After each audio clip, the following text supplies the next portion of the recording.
Welcome to the Battlegrounds Tour Agency's tour of Erangel. Now, the island itself is pretty infamous, but on this tour you're going to get up close and personal with Erangel and see the major landmarks from the ground, just like a real Battlegrounds contestant. Only difference is, all of you get to leave the island alive. While we're down here, we'll also dive into some of the history of the island.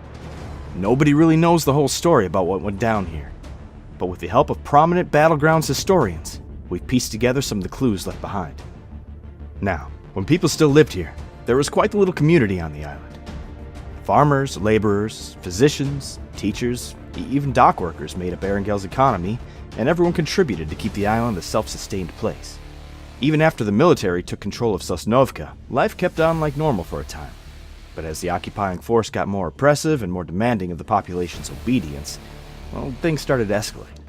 Resistance against the military started to rise up, which caused the military to tighten their grip, and so on.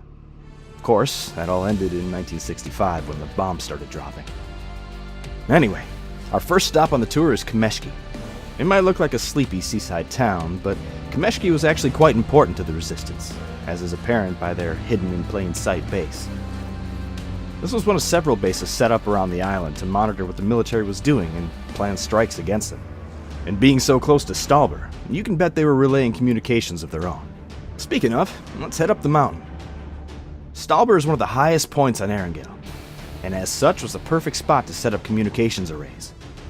While we don't know for sure which side of the conflict controlled Stalber, the resistance base in Kameshki and the bunker just down the hill tell us that this area was mostly blue territory. They even flew the flags of their enemy down here to help throw them off their trail. This here is Erangel's infamous crash site. It's nothing compared to that aircraft graveyard down on Sosnovka, but it being so out of place is exactly what makes it interesting. Nobody's quite clear on how the plane went down, but these things don't really have a habit of just falling out of the sky by themselves. That was before flight data recorders were widely used, so we might never know what took her down. But she's part of the island now, and part of the tour.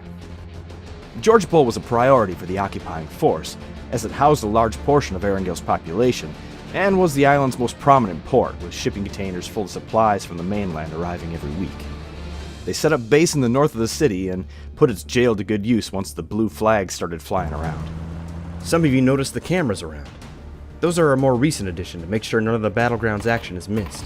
They get replaced pretty often with all the bullets flying around. Speaking of surveillance and bullets flying, that mountain outside of Gatka was a prime place to set up surveillance, or even a sniper nest. It's a pretty safe bet that the resistance was up there keeping an eye on the Red Eye. That's it for the first leg of our tour.